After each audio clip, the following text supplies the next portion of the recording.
Heidi McLaughlin has been widowed twice. She is no stranger to suffering, but then she found hope. Heidi is going to share her story with us today. She is passionate about finding joy in the midst of loss. When you meet Heidi, as I did several years ago, you are drawn to her like a magnet. She is beautiful inside and out, and I am so happy to count her as a friend. More importantly, today she is going to share her story about loss, how she coped, and what she can teach us about that. Have you ever felt like giving up, quitting, throwing in the towel? Welcome to Never Ever Give Up Hope featuring Carol Graham. She's an author, health coach, and motivational speaker. Backed into a corner multiple times in her life, Carol shares with you stories on how she overcame some of the toughest obstacles a person can go through in life, but to prove why life's adversities only make you stronger. And now, welcoming the host of the show, here's Carol Graham. McLaughlin is an author, an international speaker for conferences and retreats. She is also an active member of Women Together, designed to train women to be better leaders, to empower women globally, including she has taught and trained in Poland, Romania, and Colombia. Welcome, Heidi. And thank you, Carol, for having me on this program. It is such a delight to be with you. Well, I wish I could see you because I so enjoyed our time together that we spent at a writers' conference all those Mhm. years ago where I met you. And just as I said in the intro, you are like a magnet. I was drawn to you, and you were sitting there having breakfast in the hotel, and I knew you were somebody that I wanted to meet. And I sat down with you, and I appreciate you allowing me to eat with you. Well, Carol, you are the same way. You are delightful to be around, and you have a good sense of humor, but you have depth to you. And so I believe that there was that instant connection. So I really value our time together at that writers' conference. That's right. I thank you for that. All right, so let's start with your story. And you just tell us what you would like to share because there are many people out there who will relate, as I'm sure you know. You Mhm. were widowed twice. Yes. And you had many other things happen in your life that even though you appear to have it all together and this beautiful woman who loves people and is so involved in so many different things, but you have had your moments of deep, deep tragic loss. Share with us about your life, please, Heidi. Thank you, Carol. I have indeed have those moments, and I'm not going to go into them because I don't want to depress people sitting here listening to me. But it started at Christmas 1994, 2 weeks before Christmas. My first husband, Dick, he went out to play basketball. And the next thing I know, my doorbell was ringing, and it was a policeman standing at the door. And he told me that my husband died that night on the basketball floor. My world just went dark. It was the most exciting time Oh, of my life. My children were coming home for Christmas. I'd been anticipating this moment for so long, and all of a sudden, everything just crashed into a million pieces. I didn't even know how to step into anything else. But you go through that grief, you survive, and you have people walk alongside of you. And I'm so blessed to have my two children that were there with me. And time passes and you have to find healing. And I met a wonderful man named Jack, a widower with three children, and we got married. And I then became a mom and aw. mom of a blended family, which was just absolutely glorious. The rain again smelt sweeter and the flowers were brighter, and it was just the best time of my life. So coming through tragedy, finding hope again. And then you think, well, this is it. This is now the life that I'm living. And I did live it, Carol, for 21 years, not Hmm. without its issues, because we were both in ministry, we were both working hard. And then on November the 11th in 2016, Jack and I, we were going to go run an errand. And Jack, he always had to have a cup of coffee in his hand when we were in the car. And so he went into the kitchen to get his cup of coffee.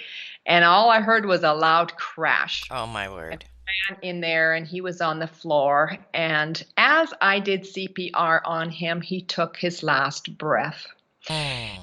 I know. And it was just incredibly painful and hard. And then the paramedics came and they brought machinery and they were pumping and they were injecting and they were making all these sounds, all these people in my house, but they brought a pulse back and there was hope. Wow. Oh, Wow. and hope is a glorious feeling, Carol. And there was hope. But then, he went off to ICU and my children, all my blended family, 5 children, grandchildren, they flew in from all different parts of Canada and the US because none of my children live in Kelowna. And within hours and the next day, everyone was here. And we prayed fervently. We prayed believing that this wonderful man would sit up and smile and show his kindness once again. But 5 days later, he did take his last breath. And again, my world literally caved in because it was my second marriage and he was my soulmate. Mm. And I just felt like half of me was completely gone. And I had to figure out how to pick up the pieces once again. So, how did you? Take us through that because as you're sharing your story, I have not lost a husband, but I certainly have lost. And so this is going to address people in the audience like myself as well, who have suffered great loss. So take us through the steps, possibly some of the, whatever emotions you were going through, the anger, the denial, any of those steps to help people relate to what you went through and how you eventually overcame that. Well, first of all, what I had to do was just grieve deeply. I was in so much pain that I couldn't hardly get out of bed. I could not eat. I could not sleep. I was in so much pain and so much darkness. I just didn't know how I would actually survive this. But people came and walked alongside of me, and I found great comfort in something that I had started 11 years before his death, and that was to start a gratitude journal. I know this sounds simplistic, Carol, but I started that, and every day I wrote in my gratitude journal. And even throughout his death, I made myself write in the gratitude journal. And even though everything was dark, I had to make myself look for some goodness. Mm-hmm. And that helped a little bit. I'm not saying it helped a little bit. But what I had to do is I had to let myself grieve, because when we are suffering, we have to allow our feelings. We have to allow suffering to flow and weep and weep and weep. And I was so thankful to have good friends walk alongside of me. But then I dug into God's word, and I'm a joyful person, as you care. I needed my joy back. But before I could get my joy back, I needed to find peace in my heart about the situation, about the loss, that I was a widow again. I did not want to be a widow. I had to find my joy again, and how I was going to do that, because I thought that my joy and happiness has always been being married. I was married for 21 years with my first husband, and 28 with my first and 21 with my second. And my joy in life came from being married. And so I knew that I was now a widow. I was alone. And how was I going to find joy living on my own? And that was the hard part for me. So I knew I had to come to peace, first of all, with the fact that I was a widow. And that was hard. So I had to find peace, and I had to ask God to help me, and I prayed fervently. So what I did was, one of the first things I did, Carol, was I went through the Bible, and before I can find joy, I have to find hope. Mm-hmm. You have to have hope before you can find real deep joy. So I went through the Bible and I Googled almost all the verses on hope, and I read these verses, and I read them, and I ate them, and I sank into them. I read them and I reread them, and I had to believe that this hope came from a God that I could trust. Yes. And God, and so then I had to learn about the character of God. Was he someone that I could trust? And I found that trust in God's word once again. And once I could put my hope in God, a person that I could trust, eventually my joy came back. But Carol, I got to tell you, it took a long time. This did not happen within days or weeks or months, because Really? no, it did not. I was in deep, deep grief for a long time, and I believe we have to allow ourselves that valley of Hmm. darkness. And because after 4 months after he died, and I thought I was doing well, I literally crashed, and I was then diagnosed with PTSD. So Oh my goodness. I had to start all over again. Yes. Okay, why did you have to start all over again? Well, because again, I felt that I was making some progress and getting stronger and starting to eat and sleep. But when I crashed and was diagnosed with PT, it was a moment where I literally crashed. Again, I could not Hmm. get out of bed, and my children literally had to take time off from their careers, travel to Kelowna, and look after me one Aw. week at a time. So they took turns looking after me. I literally could not even function. Why do you think it hit you, so deeply at that point? I've learned a lot about grief, and now I even facilitate grief courses. Is for the first, sometimes for the first 2 or 3 or 4 months in our grief, we function out of instinct almost, or we're in a state of not even denial, but it's almost like we're functioning automatically, or I don't even know how to describe Okay. it. And then reality hit, and there was actually something that triggered that PTSD for me. He had a dizzy spell, and then he died. And so for me, the trigger point was I had a dizzy spell and I thought I was going to die. And that was the trigger point, and that was what started the PTSD. And how long did that process take? It took about a year. I had to have trauma counseling.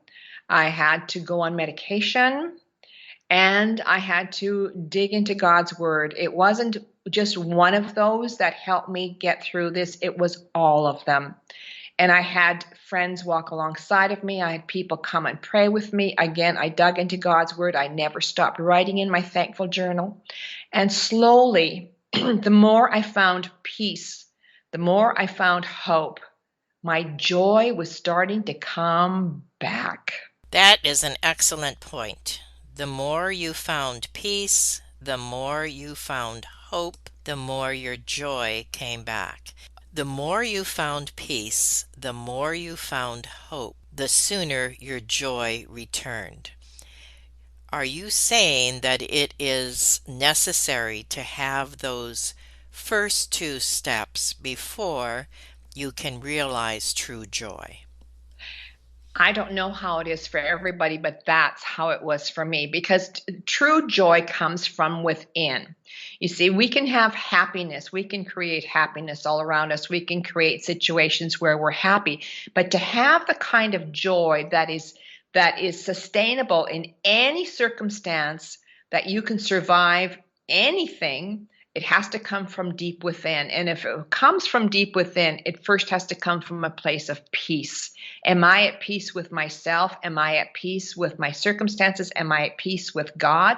And once we have that peace, we have the hope to move forward. And hope is powerful. Hope gives life. And once we have hope for a future and to move forward, that joy begins to bubble up within us again. And we can find joy just simply in being and in having a day. It doesn't take brilliant or fun circumstances to give us that joy. We can just have that joy from within. Do you think that part of it is also a choice? Because I know that some people who, I hate to use the word enjoy, but seem to enjoy their pity parties never will reach that point. Is that correct? I completely agree with what you have said. It is definitely, for me, it is definitely a choice. Like everything else in life, I can choose to be really anything I want. It's a first intentional yes to deciding who I want to be. And I want to be a joyful person. So my focus has always been to find that sustainable joy. And every day I get up, I am determined I'm going to live this day with joy. Today it's raining. My plans have been canceled. I am still going to have joy because I will find that joy in the little things. And mostly because I'm a very thankful person. And we need to connect those two words, joy and thankfulness. And I'd like to talk about that a little bit more as we go on. But those two are very connected. Well, this is a good point to take a break because we're going to take a 30-second break. And when we come back, you are going to talk about that. And I also want you to talk about your passion and how you inspire audiences to grasp their magnificence and how to find joy in the middle of loss, which you've already touched on a little bit, and also your books and what you have to offer. We will be right back. Carol Graham would like to show you the path from misery to miraculous triumph in her fast-paced memoir, Battered Hope. She relates her determination to succeed as someone who experienced one horrendous nightmare after another. Gang raped and left for dead, loss of a child, husband falsely imprisoned, and cancer. Nothing could break her tenacity or faith. No matter what you face, heartache, loss, suffering, or injustice, Carol will illustrate how she became a victor the same way you can. The secret is to never, ever give up hope. Order your copy at Amazon or batteredhope.blogspot.com. This has been so exciting to have Heidi with me today because she is sharing about a subject that is very near, I think, and dear to many of my listeners' hearts because she is talking about loss. But more importantly, she is talking about finding joy in the midst of loss. So take it away, Heidi. Continue with your story and tell us how we can bring joy and thankfulness into our lives when we are either in the middle of or just coming out of a time of loss. I discovered that about 10 years ago when I was reading in the Bible in Thessalonians chapter 5, verses 16 and 18, where it says, rejoice always, never stop praying, give thanks in all circumstances, for this is God's will for you. When it says in the Bible it's God's will for you, there's something in there good for us. And that's when I've decided to become a thankful person. And there's something that happens when we are thankful. There's things spiritually and actually physically, I have found now in research, that when I am thankful, I take my eyes off of my circumstances. I take my eyes off of my pain, if only momentarily, and I turn my eyes upward to God's goodness. I turn my eyes over to things around me that are good. And when we change our vision from our hard circumstances into something that is good, it literally changes something in our spirit. And we feel better, we have a different perspective. But I've also now done research on that, and it is scientifically proven that when we are thankful for a few things every day, we literally are happier people. We are healthier people, and we are more joyful people. We're even more generous and kind. So thankfulness is a powerful concept for being a joyful person. Do you recommend the journaling? And if so, why? Well, because it makes me sit down intentionally and look for things that are good, because we tend to turn towards the negative, don't we, Carol? All this is today. Oh, it's a rainy day. Everything's been canceled. Well, what am I going to do? Well, Mondays just suck, don't they? Or I can sit down and look around and say, okay, I'm a thankful person. I'm going to write and think about all the things I'm thankful for. And then you get up and all of a sudden things have shifted in your spirit and you look for the goodness. And once you look for the goodness in life, you find the joy. Tell us now about your passion, because this is contagious. And you are a contagious person, and in a good way. This is a positive way. You know how to inspire not only individuals, but audiences. And one of the things that you put in your bio that I want you to discuss today is that how you inspire groups and individuals to grasp their magnificence and find their full potential. You see, for me, is quite simple. It all comes down to one simple word called love. And I always say there's nothing more beautiful than a woman who knows she is loved. And I talk about the Father's love and who we are in God's eyes and how we see ourselves. And so when women begin to see themselves as loved, they begin to see themselves as beautiful. And Carol, women have so much potential. Oh my goodness, women are brilliant and magnificent creations. If only we could see ourselves that way. And I try to bring women into that place where they see themselves as these magnificent creations filled with so much goodness.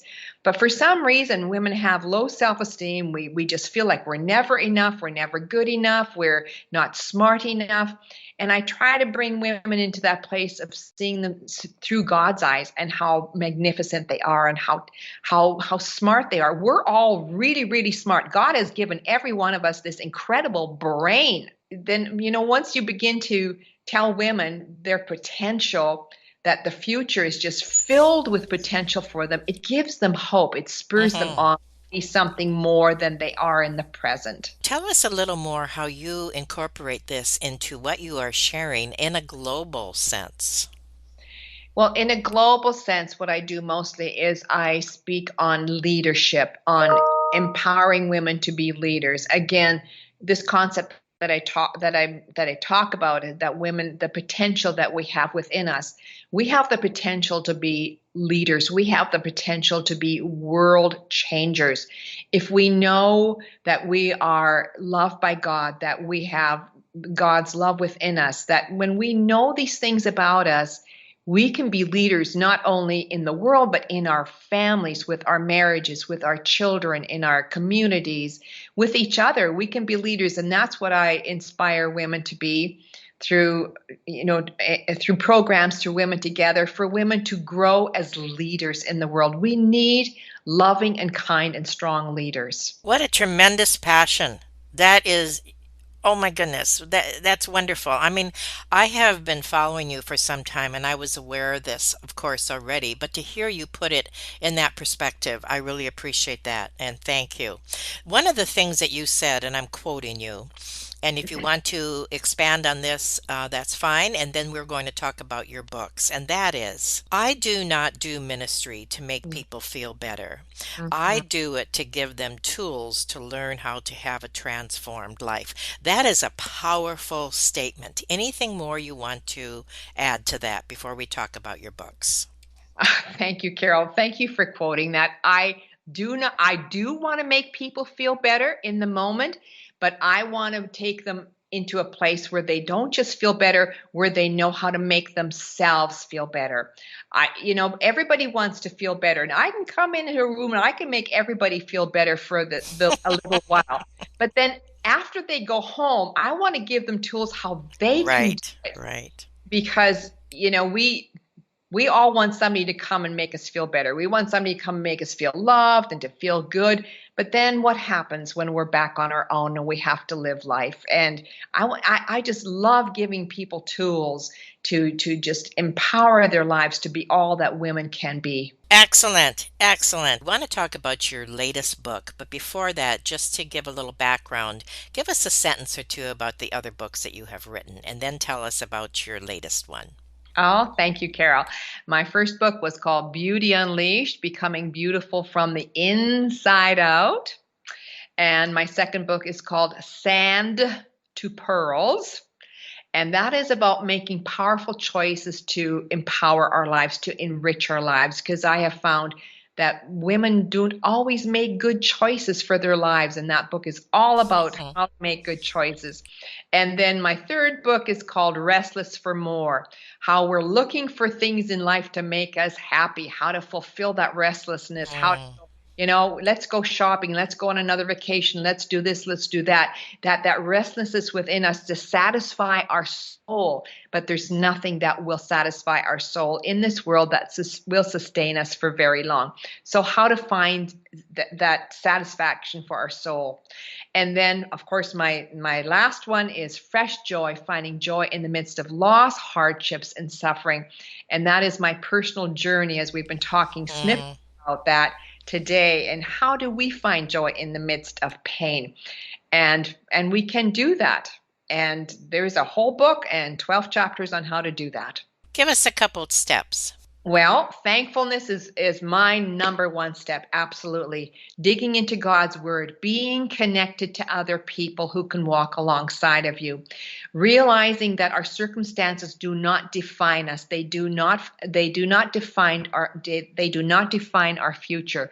That in our present circumstances of hardships, God is preparing us for something greater. He's making us more compassionate, more wise. He's preparing us for what lies ahead, because the Bible tells us that God gives us a future and a hope. And, to believe that God who says that, to find that hope, I had to learn to trust God. And I do believe that there is that glorious hope out there beyond our present difficult circumstances. But Carol, it doesn't come just by sitting there. We have to work at it. We do. One thing that you said that I find interesting, because I've been doing this show now for 8 years, never ever give up hope. Virtually every single person, every single guest that I have interviewed has said what you just said. And that is making the choice not to just sit there, not to wallow in self-pity or bad circumstances or anything, but to make that choice, first of all, to be thankful. Yeah. And when we are thankful, one thing I want to share that I know that you will agree with me, and that is you are not thankful for the situation necessarily. You are thankful for what God is doing to bring you through it, for what you are learning, going through it, and everything else. Now, is there anything you want to say in reaction to that? And then also in summary, what would you like to share with the audience? I would like to say that life is hard and we all go through all of these hard things. My story is not unique. I know there's a lot of people out there that suffer, but we cannot do this journey alone. We cannot do this in isolation. We need to dig into God's word and to find hope in God's word, but we also need people. And if there are no people in our life, we need to reach out to people. We need to do whatever we can to find hope and health. Go visit a doctor, find that right counselor, find those people to help you walk through this. We need all the help that we can get to go through this darkness and through these hardships. And hope is out there. It is there. Your life is not over. There's potential there out there just waiting for us to step into it. And you have to believe that, and you have to begin to believe that truth. Otherwise, you will stay stuck in that place of hopelessness and darkness. You have challenged us today, Heidi, because we look at you, we see what a beautiful person you are. You are contagious not because of what you have gone through, but because of what is inside of you. And I think this is the message that you have given. We have all suffered, or most of us have suffered, great loss. But Yes. you have learned how, and this is what you're challenging the audience today, is not to stay there, but to turn that pain, that suffering into joy, into thankfulness, and to look into a bright future instead of dwelling on a dark past. So I thank you so much for being on Never Ever Give Up Hope, Heidi. You are a magnet. I love you dearly, and I appreciate what you shared today. Carol, it has been my pure joy to be with you today. You are a delightful interviewer. You are a faithful friend. You are someone that gives people hope. And Carol, never stop doing that. We need hope. So thank you for letting me be on your program today. This has been so wonderful. Thank you and goodbye. Thank you for listening to Never Ever Give Up Hope, featuring Carol Graham. Did you know that most people succeed because they are determined to? Quitting was never an option. Carol loves your comments and will respond to each one. So please subscribe and review this podcast. A rating of 5 stars would be outstanding and appreciated. Remember, if you are still here, there is always hope.